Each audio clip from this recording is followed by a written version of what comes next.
On savait déjà qu'il y a beaucoup de corruption en politique. Mais les affaires que nous allons vous dévoiler aujourd'hui feraient honte même à un dictateur endurci d'un pays du tiers-monde. Pourtant, ces scandales politiques concernent des grands hommes d'État de France et des pays dits démocratiques. Bonjour les tortues et bienvenue dans cette nouvelle vidéo de Top Tortue.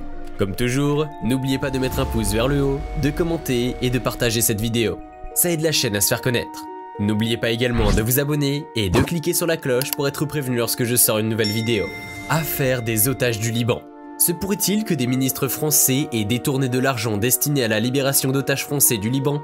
Le tout sous la couverture du président de la République? Certains pensent à tort que l'affaire des otages du Liban a commencé en mars 1985, avec l'enlèvement par le Hezbollah de deux diplomates français. Ils s'appelaient Marcel Fontaine et Marcel Carton, et travaillaient pour le ministre des Affaires étrangères. Mais en réalité, c'est en 1982 que tout commence. David S. Dodge, un homme politique américain, est enlevé par l'Amal islamique, une organisation proche du Hezbollah. Le lendemain, c'est au tour de Gilles Sidney Pérolle, directeur du Centre culturel français de Tripoli, de se faire enlever toujours par les fractions armées révolutionnaires libanaises, FARL.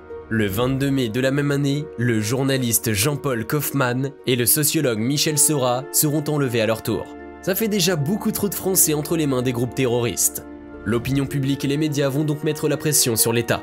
C'est ainsi que le 4 mai 1988, Jean-Paul Kaufmann, Marcel Carton et Marcel Fontaine sont libérés à Beyrouth après 3 longues années de captivité.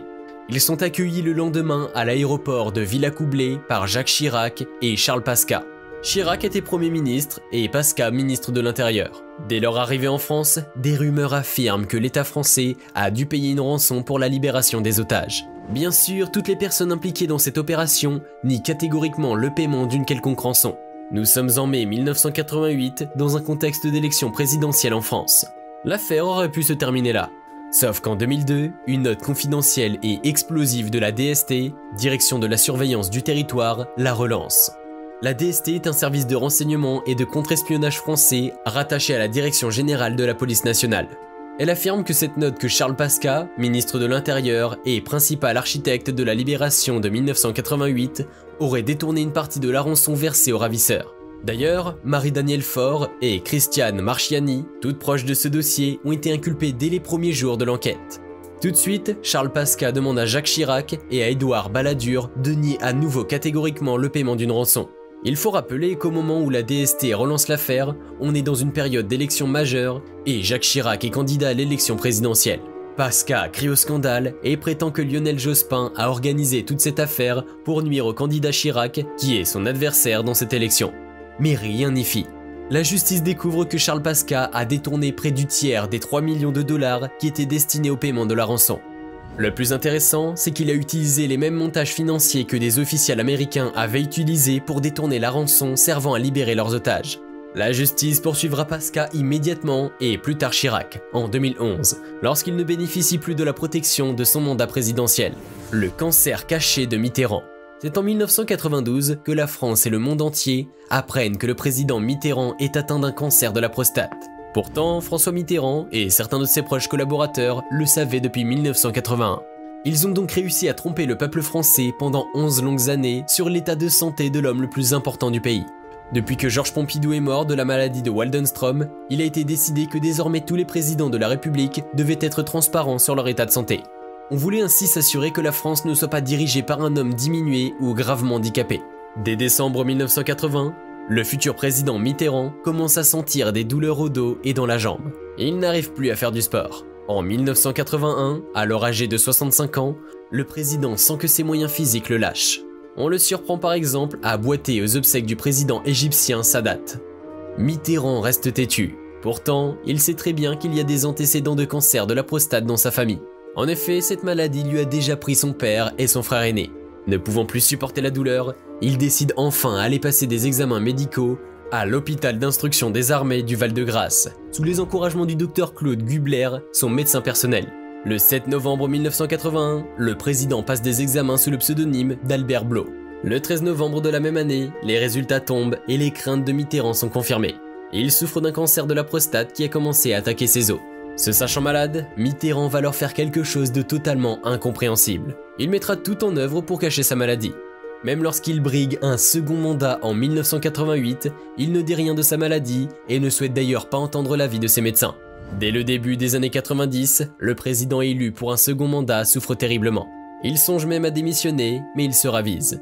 Les nombreux médicaments qu'il prend, couplés à la chimiothérapie sévère, rend Mitterrand difficilement supportable.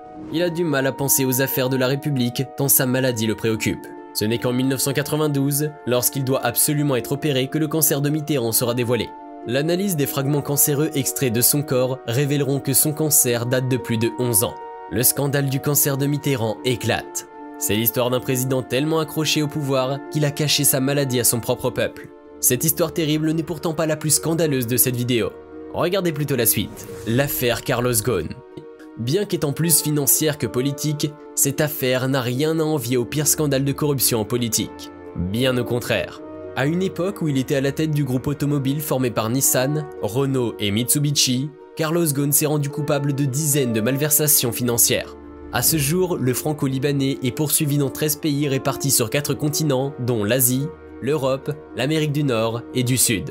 On ne compte plus le nombre d'accusations qui pèsent sur le PDG Ghosn et son adjoint Greg Kelly. Rien que dans l'affaire Nissan, les deux complices sont accusés d'avoir tenté de dissimuler près de 300 millions d'euros. Ils n'ont pas touché cet argent. Ils l'ont juste laissé dans des comptes bancaires cachés pour les emporter avec eux à la retraite. À un moment où les employés du groupe Renault-Nissan-Mitsubishi avaient de la peine à joindre les deux bouts, leur PDG accumulait tranquillement des centaines de millions d'euros pour ses vieux jours. Carlos Ghosn a été inculpé pour la première fois au Japon le 10 décembre 2018 pour dissimulation de revenus. La dernière fois qu'il a été inculpé au Japon, c'était le 22 avril 2019 pour la 4e fois. Sentant les choses se gâter, il fuit pour le Liban où il a des soutiens de taille qui vont le protéger. La justice française a convoqué Carlos Ghosn plus d'une fois, mais il ne s'est pas présenté. Il prétend être sous le coup d'une interdiction de sortir du territoire libanais. Pour ce qui est des accusations de malversation financière, il continue d'affirmer que ce sont des histoires inventées pour lui nuire. Pour le moment, il vit tranquillement au Liban avec les millions pris à l'entreprise dont il avait la charge. Finissons avec une affaire qui prouve bien que les hommes politiques corrompus et menteurs ne se trouvent pas qu'au sommet de l'État. L'affaire Balkany. Dans l'histoire de la fraude fiscale et du mensonge, Patrick Balkany et son épouse ne seront pas les plus malins. Le député UMP des Hauts-de-Seine et maire de Levallois-Perret, Patrick Balkany et son épouse ont toujours déclaré des revenus avoisinant les 145 000 € annuels. L'épouse Balkany, qui est aussi adjointe de son mari, a même trouvé une astuce pour ne pas être imposable en se déclarant personne isolée. Mais le pôle financier n'a pas eu besoin de chercher bien loin pour comprendre que les Balkany cachent leur véritable fortune. Déjà, rien que leur employé à domicile déclare des revenus qui font au total 127 000 €. Pour des gens qui ont un revenu total de 145 000, payer les domestiques à 127 000, c'est un peu trop. Les enquêteurs vont donc pousser les recherches et découvrir que le couple Balkany, au travers de montages financiers sophistiqués et honteux, cache plusieurs millions de dollars dans des comptes d'entreprises fantoches dirigés par des prête-noms à la solde de Patrick Balkany en personne. Ils ont reçu 5 millions de dollars d'un négociant de matières premières opérant en RDC. Ils sont propriétaires de nombreuses villas luxueuses à Saint-Martin, à Marrakech et à Giverny, et possèdent plusieurs comptes cachés dans des banques en Suisse. Dès sa levée d'immunité parlementaire en mars 2015, la descente aux enfers du couple Balkany s'accélère. Ils sont inculpés pour blanchiment de fraude fiscale et de déclarations mensongères sur le patrimoine. Le 27 mai 2021, Patrick et Isabelle Balkany sont respectivement condamnés pour les deux affaires à un total de 9 et 7 ans. Ils sont placés sous résidence surveillée. Mais face à la violation des conditions imposées pour le port du bracelet électronique, la cour décide de leur placement en détention. Madame Balkany fait une tentative de suicide au barbiturique et la cour annule son incarcération. Mais Patrick, lui, ira bien en prison. Lequel de ces scandales vous a le plus choqué? Est-ce que vous voulez qu'on en évoque un autre? Dites-le moi dans les commentaires. Et voilà les tortues, c'est tout pour aujourd'hui. Nous connaissons à présent l'histoire de ces 4 gros scandales politiques français. J'espère que vous avez aimé la vidéo, que vous avez appris des tas de choses. Et moi, je vous dis à très bientôt.